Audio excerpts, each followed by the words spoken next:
C'est très bon d'être avec vous ce matin. Ça fonctionne? Good? Excellent. Donc, je continue un peu ma série que ça fait un bout de temps que je fais. Parce que, évidemment, je ne suis pas ici tellement souvent. Mais bon, on va y arriver. Donc, si vous voulez retourner sur le site, voir mes enseignements précédents, j'avais fait un enseignement sur la Bible, sur la Trinité. Et puis, c'est une série sur toutes les bases de la foi chrétienne, les fondements de la foi. Donc, cette semaine, je parle d'un sujet qui est très joyeux. La chute, le péché, le jugement de Dieu. Donc, ça va être vraiment très, très encourageant, j'en doute pas. Donc, je pense qu'on est mieux de prier.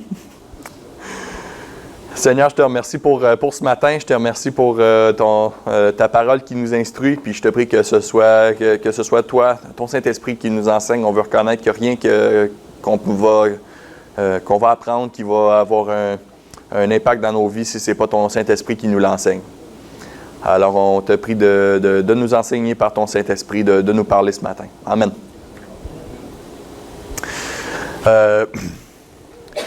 Donc, je vais commencer ce matin en disant que il y a un problème dans le monde. Je pense que tout le monde, on s'entend là-dessus. Le monde n'est pas comme il devrait l'être. Je pense que tout le monde réalise que le monde tel qu'on le voit aujourd'hui, il y a quelque chose qui ne va pas. Vous regardez partout alentour de vous, on voit qu'à l'échelle globale, il y a la guerre, il y a la famine, la pauvreté. Puis à l'échelle plus petite, les gens entre eux sont méchants. Beaucoup de gens qui ont des grosses difficultés. Puis on se doute que le monde ne devrait pas être comme ça. Puis on essaie de trouver toutes sortes de solutions. On essaie de faire la guerre justement pour tuer les méchants, mais on ne s'entend pas c'est qui les méchants. C'est d'où la cause de la guerre. Les gouvernements essayent d'améliorer les vies des gens, mais s'entendent généralement même pas sur c'est quoi le problème, encore moins sur c'est quoi les solutions. C'est ça que je trouve toujours drôle dans les périodes d'élection. Puis on va avoir des élections qui s'en viennent cette année au Canada, l'année prochaine aux États-Unis. Puis tout ce qu'on voit toujours dans les périodes d'élection, ce qui me fascine toujours, c'est toujours les discours des politiciens, c'est toujours « ça va pas bien, mais moi je vais arranger tous les problèmes ». Puis je vous garantis que peu importe qui gagne l'élection au mois d'octobre, peu importe qui va gagner aux États-Unis en novembre l'année prochaine, aux prochaines élections d'après, ça va être encore le même discours. Ça va être encore, ça va pas bien, mais moi, je suis la personne qui va arranger tous les problèmes. C'est toujours ça. Puis ça, je vous le promets, que ce soit au mois d'octobre, si on élit libéraux, conservateurs, parti rhinocéros, peu importe, là, je vous promets, dans 4 ans, ce ne sera pas bien mieux. Les problèmes, c'est comme un jeu de whack-a-mole. Je ne sais pas si vous avez déjà joué à ça dans un arcade. Le whack-a-mole, c'est un jeu avec des trous, puis là, tu as une espèce de grosse une affaire pour piocher. Là. Puis là, il y a des marmottes qui sortent, là, puis là, vous donnez des coups dessus. Chaque fois que tu donnes un coup dessus, il y a tout le temps 3 autres marmottes qui ressortent. C'est ça les problèmes. Hein? On tape sur un, il y en a 3 autres qui sortent. Puis les solutions qu'on trouve, ça crée d'autres problèmes. Puis on réalise que le monde ne devrait pas être comme ça. Puis on le sait que le monde ne devrait pas être comme ça. Vous pouvez parler à n'importe qui, que ce soit, je me fous que ce soit chrétien, bouddhiste, athée, musulman, tout le monde est d'accord. Le monde tel qu'il est en ce moment n'est pas comme il devrait l'être. Et on sait, en dedans de nous autres, on a cette notion-là qui nous dit c'est pas comme ça que ça devrait être. On devrait avoir un monde qui est meilleur, un monde qui n'est pas comme il l'est en ce moment. Donc, pourquoi est-ce que le monde est comme ça? Ça remonte tout à la chute, l'histoire de la chute de l'homme dans Genèse 3. Il faut comprendre cette journée-là, ce qui s'est passé cette journée-là, si on veut comprendre le reste de l'humanité, tout ce qui se passe aujourd'hui. Donc, pour commencer, ce que la Bible nous enseigne, c'est que Dieu a créé le monde, premièrement. Dieu a créé le monde et il a déclaré que sa création était très bonne. Hein? Il a dit, ça c'est très bon, là, il a créé la lumière, il a créé la terre, il a dit, ça c'est très bon. Puis après ça, il y a une chose qu'il a dit qui n'était pas bon. Ou ce que vous savez, c'est quoi? Vous vous souvenez? Il n'est pas bon que l'homme soit seul. La solitude, c'était la seule chose qui n'était pas bonne. Et Dieu a remédié au problème, il a créé une femme. C'est une bonne chose, je vous confirme. Ça fait maintenant 2 ans que je suis marié. C'est une bonne chose. Donc, ça, c'était pas bon que l'homme soit seul. Dieu a remédié au problème. Donc là, c'était très bon. Donc, si ça, c'est le monde que Dieu a créé, qu'est-ce qui s'est passé depuis? Qu'est-ce qui s'est passé pour qu'on en soit où on est rendu aujourd'hui, avec le monde brisé qu'on a? Tout remonte à l'histoire de la chute dans Genèse 3. Je vais le lire, Genèse 3, verset 1. Vous pouvez y tourner si vous voulez. Genèse 3, verset 1. Donc, tout début de la Bible. C'est pas trop loin à y tourner. Le serpent était le plus rusé de tous les animaux. Donc là, pour se situer dans l'histoire, hein, Dieu a créé le monde, créé l'homme, créé la femme. Tout est beau.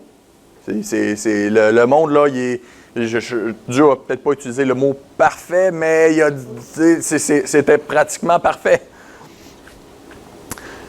Donc, et Dieu aussi avait donné des instructions. La seule chose que l'homme et la femme n'avaient pas le droit de faire, c'était de manger d'un arbre. Il avait le droit de manger tous les autres arbres, mais il y avait un arbre qu'il n'avait pas le droit de manger. Pas le droit de manger le fruit de cet arbre-là. Donc, chapitre 3, verset 1. Le serpent était le plus rusé de tous les animaux des champs que l'Éternel Dieu avait fait.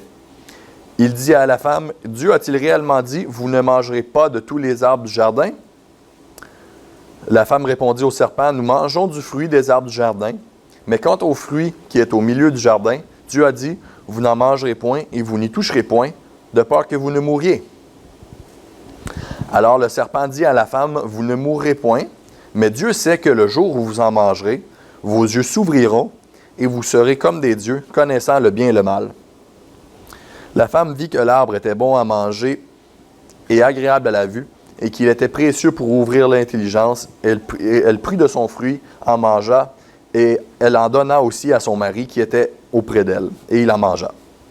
Les yeux de l'un et de l'autre s'ouvrirent, ils connurent qu'ils étaient nus, et ayant cousu des feuilles de figuier, ils s'en firent des ceintures. Alors ils entendirent la voix de l'Éternel Dieu qui parcourait le jardin vers le soir, et l'homme et sa femme se cachèrent loin de la face de Dieu, au milieu des arbres du jardin. Mais l'Éternel Dieu appela l'homme et lui dit, « Où es-tu? » Il répondit, « J'ai entendu ta voix dans le jardin et j'ai eu peur parce que je suis nu. Et je me suis caché. » Et l'Éternel Dieu dit, « Qui t'a appris que tu étais nu, que tu es nu? Est-ce que tu as mangé de l'arbre dont je t'avais défendu de manger? » L'homme répondit, « La femme que tu as mise auprès de moi m'a donné de l'arbre et j'en ai mangé. »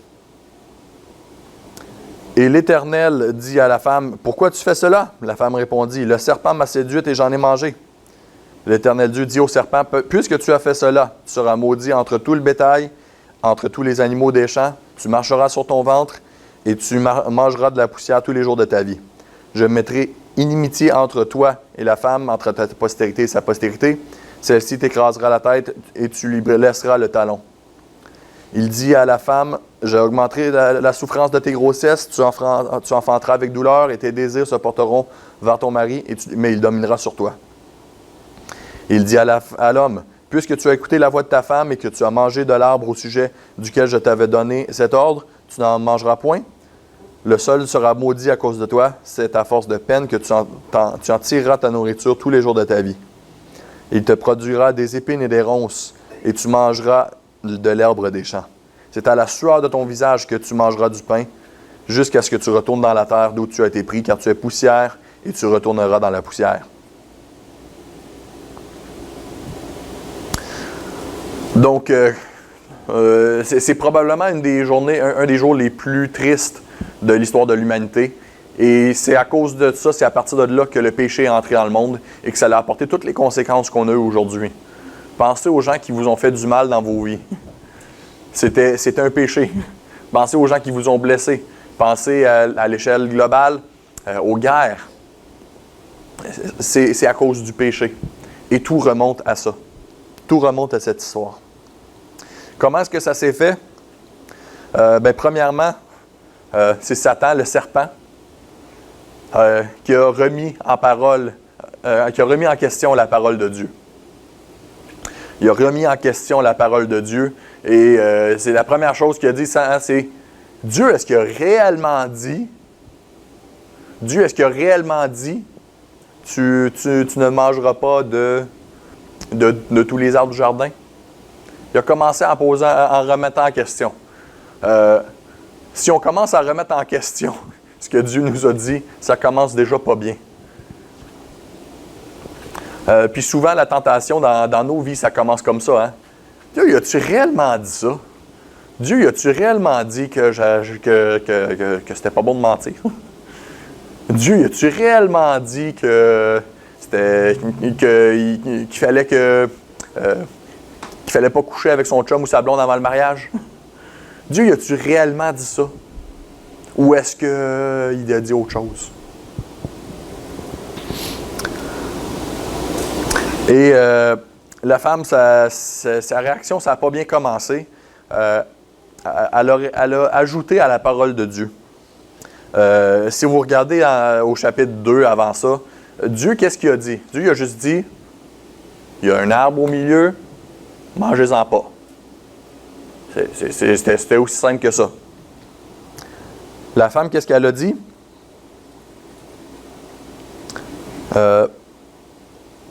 Dieu a dit, vous n'en mangerez point et vous n'y toucherez point, de peur que vous ne mouriez. Elle a ajouté à ce que Dieu a dit. Dieu n'a pas dit de ne pas y toucher. Mais elle s'était mis une espèce de règlement de plus là, pour essayer de ne pas aller trop proche. Mais en mettant une espèce de règlement de plus, en se mettant une espèce de légalisme, si on veut, ça lui a probablement donné une mauvaise vision de Dieu. Dieu, il n'est pas gentil, il nous dit « je ne peux même pas y toucher ». Mais c'est pas ça que Dieu avait dit.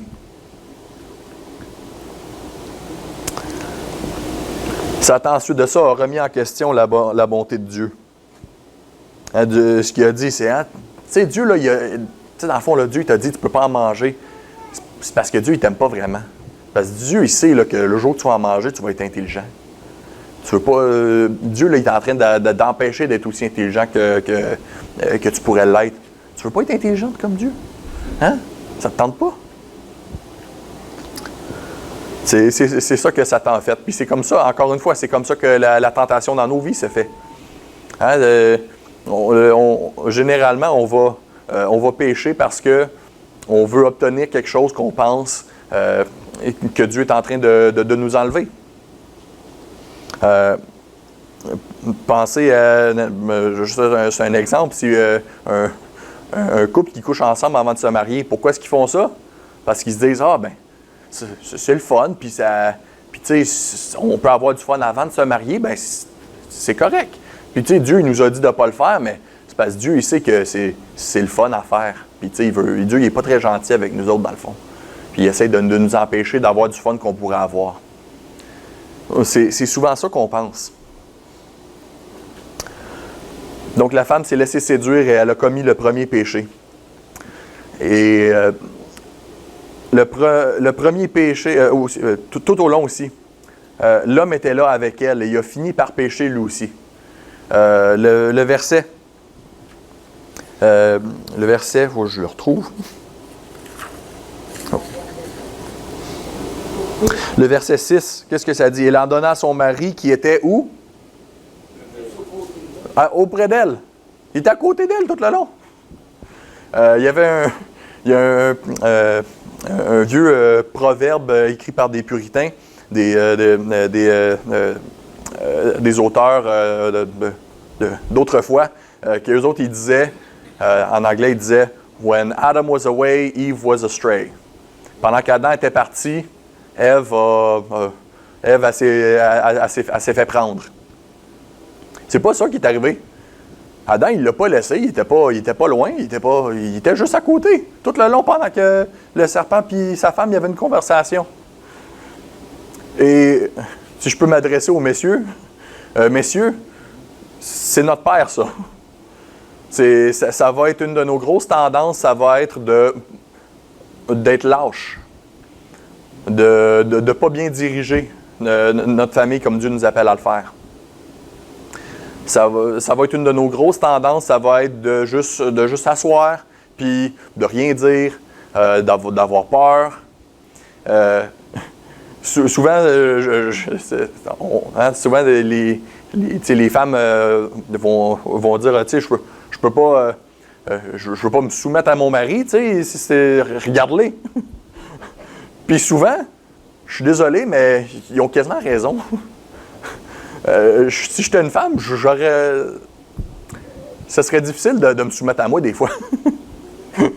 Parce que je suis un lâche. Et c'est notre tendance à tous les hommes ici.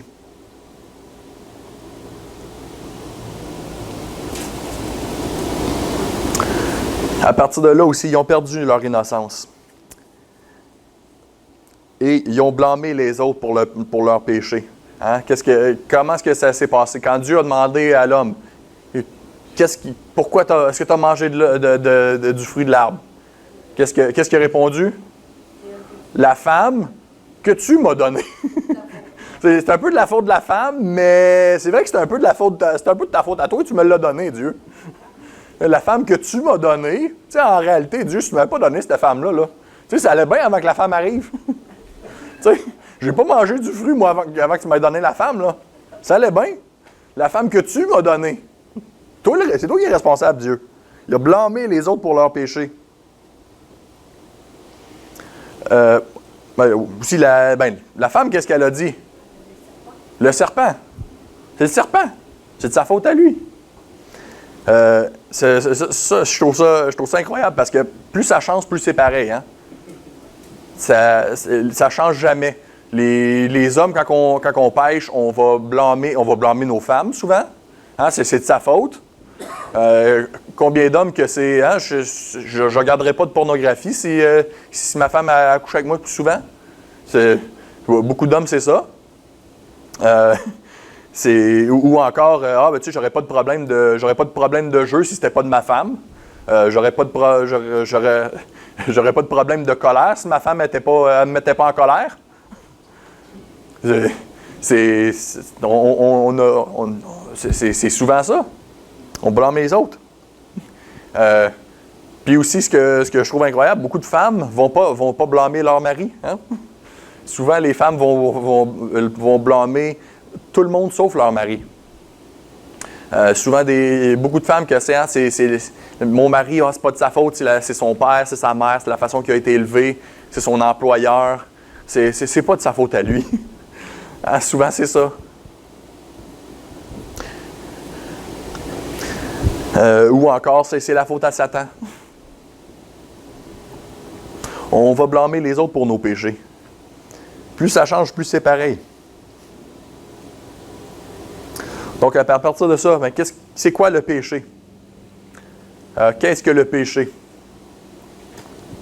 Le péché, c'est premièrement tout ce que l'on peut penser, dire ou faire qui va à l'encontre de la volonté de Dieu. Donc, Dieu, sa volonté pour le premier homme et la première femme dans le jardin, c'était de ne pas manger d'un arbre. Ils pouvaient manger de tout le reste, puis s'occuper de la terre. Et eux, qu'est-ce qu'ils ont fait? Ils ont mangé de l'arbre dont il ne fallait pas. Le péché aussi, ça ne se limite pas juste à ça. Ça va jusqu'à nos motifs, la raison pour laquelle on fait certaines actions.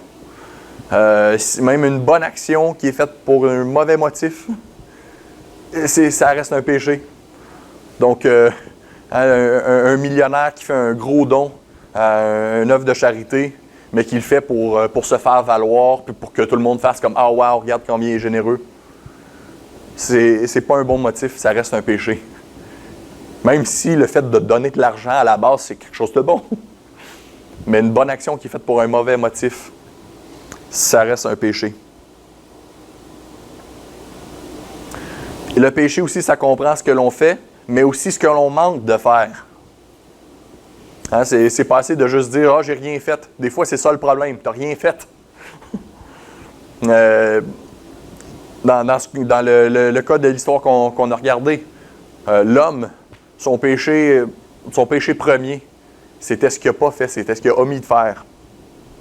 Il a manqué de protéger sa femme, il a manqué de protéger sa famille, il a manqué de bien diriger, il a manqué de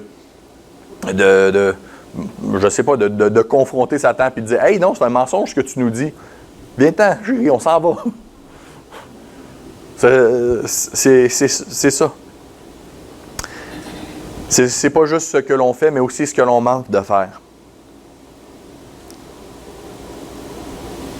Qui a péché? Qui a péché? La Bible nous le dit. Qui dans cette salle a péché? Levez la main, levez la main si vous êtes un pécheur.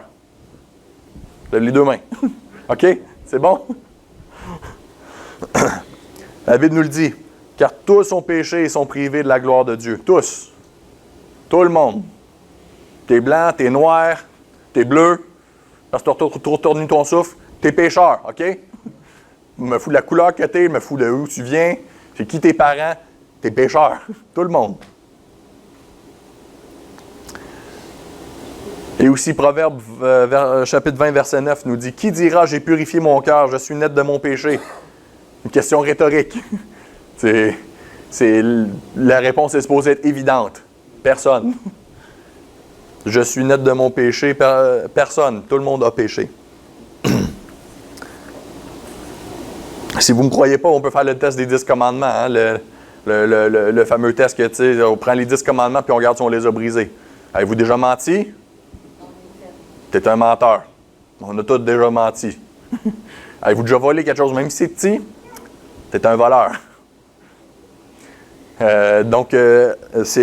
Toutes ces choses-là, ça nous démontre qu'on est des pécheurs. Ça, c'est juste les petits péchés en plus. Hein? c'est ceux qui sont les plus faciles à voir.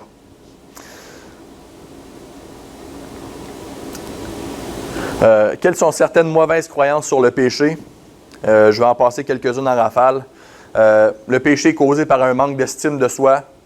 Ce que beaucoup de gens enseignent, même dans l'Église, des fois, il y a juste une mauvaise estime de lui-même. La Bible ne dit pas ça.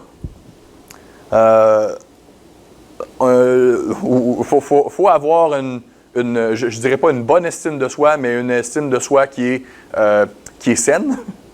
Hein? On réalise ce qu'on est capable de faire, on réalise ce qu'on n'est pas capable de faire. Ça peut être un message en soi que je ferai peut-être une autre fois. Mais c'est pas ça qui cause le péché à la base. Le péché à la base, ça vient du fait qu'on a hérité d'une nature de pécheur. De notre arrière-grand-père. Une autre chose, on a besoin de confesser chaque péché afin d'en être pardonné. Et puis, donc là, quand j'étais jeune, je pensais un peu ça. Je me disais, ah non, il faut vraiment que je dise à Dieu chaque fois que j'ai fait un péché. Puis là, si je meurs dans un accident d'auto, puis si j'ai raconté un mensonge à ma mère, puis je meurs dans un accident d'auto, je m'en vais en enfer. Non. OK? Jésus est mort pour tous les péchés, passés, présents et futurs. La confession de nos péchés, quand on confesse nos péchés à Dieu, c'est pour nous. Hein, c'est pour nous. On le fait pour reconnaître que ce qu'on a fait, c'est pas bien. Et on le fait pour pouvoir se détourner de ces péchés-là par nous-mêmes. Ou du moins que nous, on puisse... que nous autres, c'est une reconnaissance du péché qu'on a fait. Si nous avons un bon cœur et sommes de bonnes personnes, Dieu ne se souciera pas trop de nos péchés. C'est ce qu'on pense des fois. Hein? Moi, Dieu me regarde mon cœur. Dieu connaît mon cœur. Dieu sait que mon cœur il est bon. Qu'est-ce que la Bible dit sur le cœur? Le cœur est méchant, tortueux par-dessus toute autre chose. Oui, Dieu connaît ton cœur. C'est ça le problème. C'est ça le problème. C'est pas grave si ça blesse personne. Le péché est premièrement contre Dieu. Et je peux vous garantir que le péché, ça blesse. Ça blesse les gens. C'est pas grave si personne le sait. Dieu le sait. Dieu voit tout. On pense souvent qu'on fait des choses en cachette. On n'est pas mieux qu'Adam qui essayait de se cacher derrière un arbre dans le jardin. Dieu est capable de voir en arrière d'un arbre. Dieu le sait. Dieu voit. C'est pas grave si tout le monde le fait. Encore une fois, c'est une excuse qu'on donne. C'est pas grave. Tout le monde le fait. Ah, c'est pas grave. C'est pas grave ce péché-là. Tout le monde le fait. Tout le monde dans ma culture le fait. Ou encore, quand on est confronté avec un péché, c'est pas grave, regarde, là, il y a du monde dans l'Église qui commettent le péché de la gloutonnerie. Hein? Pourquoi tu ne vas pas après eux autres? Puis on est juste en train de détourner l'attention. Le péché reste un péché.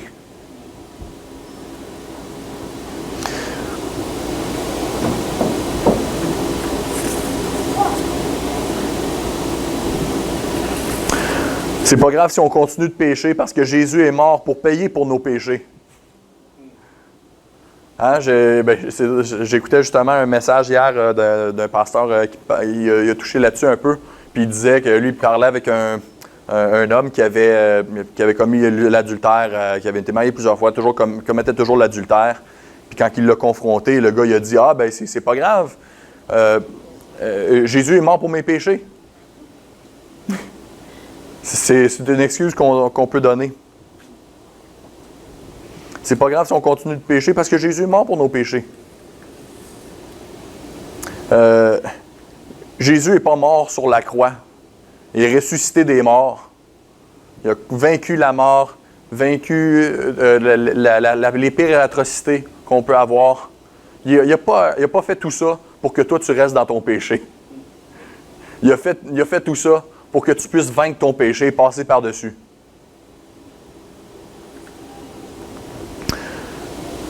Une couple d'autres en rafale parce qu'on arrive au bout. Minimisation, dire que c'est juste un petit péché. C'est juste un petit peu. Ça reste quand même un péché. Croire qu'on est l'exception à cause de circonstances exténuantes. Des circonstances exténuantes, oui. Donc, tu sais, je veux dire c'est pas grave si moi et mon chum, on vit ensemble puis on couche ensemble. Il vient de perdre sa job, tu sais. Fait que j'ai des circonstances exténuantes. Je suis l'exception à la règle. Blâmer les autres, on l'a vu dans l'histoire. C'est pas de ma faute. Oui, je me suis fâché, mais il était méchant avec moi. Confession partielle, juste confesser une partie de nos péchés. Regretter les conséquences du péché, non le péché lui-même. Ça me fait penser à moi quand j'étais jeune. Hein, si je tirais les cheveux à ma sœur, puis là je trouvais ça drôle, j'avais aucun remords, jusqu'au moment où elle s'en allait voir ma mère. Là, tout d'un coup, là, je le regrettais, mais je le regrettais pas parce que j'avais fait du mal à ma sœur. Je le regrettais parce que je savais ce qui s'en venait. Puis ce qui s'en venait, c'était une conséquence. Souvent, c'est ça. On regrette les conséquences du péché et non le péché lui-même. Quand on se fait pogner pour quelque chose, des fois, c'est « Ah non! Il y a des conséquences qui s'en viennent. Ah. » Mais on ne regrette pas le péché lui-même. La victimisation, la confession sans repentance. Et tout ça, quand on continue à pécher, où ce que ça mène, c'est l'engourdissement. Quand on ne ressent plus vraiment que ce qu'on a fait, c'est un péché. Alors, on continue de pécher continuellement, puis je me sens même plus mal de ce que je fais. C'est l'engourdissement et l'endurcissement. Notre cœur finit par s'endurcir. Combien de gens que je connais, que c'est des gens qui ont grandi dans l'Église ou qui allaient dans l'Église, c'était des chrétiens, Puis là, un péché s'est infiltré dans leur vie. Puis finalement, là, ils sont devenus engourdis à leur péché. Ils se sont dit, « Ah, c'est pas grave, je ressens plus, je me sens plus mal. » Puis à un moment donné, leur cœur s'endurcit. Puis après ça, tout d'un coup, ils disent, « Ah, je crois plus en Dieu. » Puis c'est pas à cause qu'un athée leur a donné un gros argument super convaincant contre l'existence de Dieu. C'est jamais à cause de ça que les gens se détournent de Dieu. C'est habituellement, pour ne pas dire toujours, habituellement à cause que le cœur s'est endurci à cause d'un péché en particulier.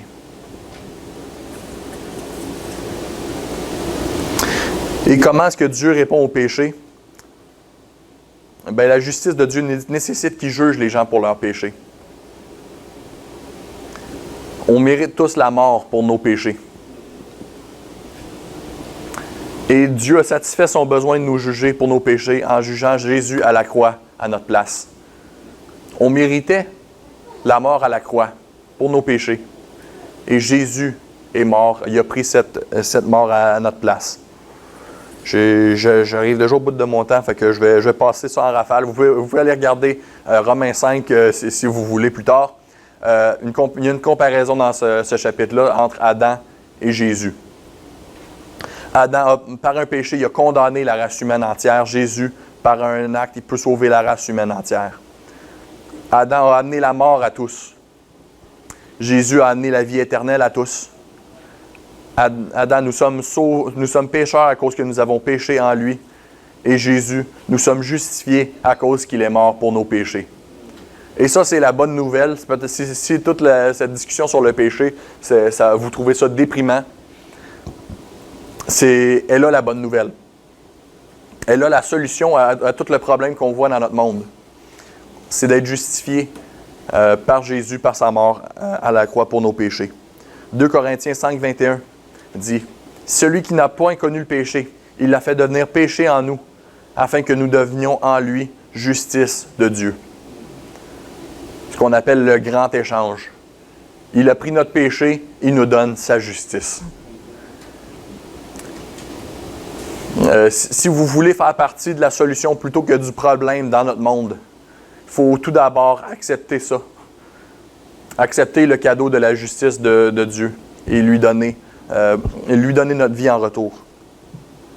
On accepte sur lui, on accepte la justice qu'il nous donne et on met notre péché sur lui. C'est comme ça qu'on fait partie de la solution et non du problème. Et pour vous qui êtes chrétiens, il se peut que vous avez des péchés avec lesquels vous luttez dans vos vies.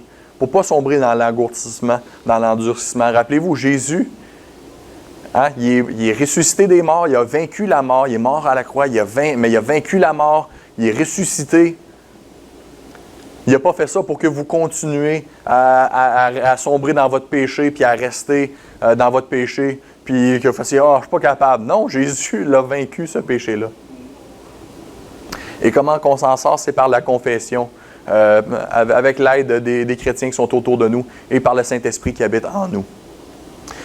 Donc, si vous êtes des gens, si vous faites partie des gens qui n'ont jamais accepté le cadeau de la justice de Jésus, je vous encourage à l'accepter ce matin.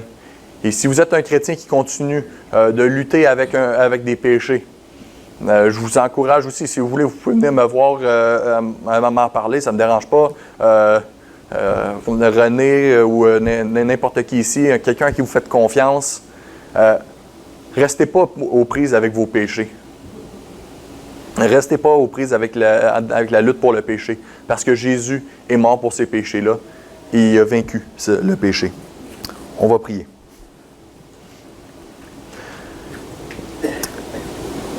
Seigneur, je te remercie parce que tu es mort à la croix pour nos péchés.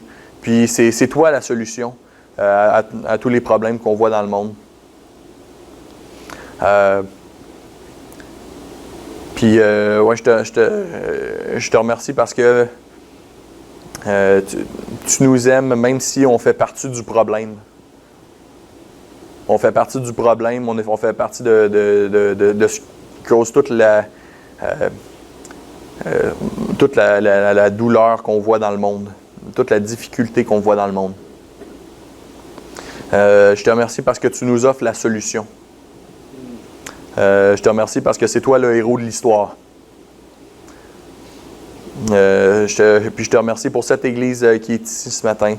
Je te remercie de nous avoir rassemblés puis de nous enseigner ta vérité. Amen.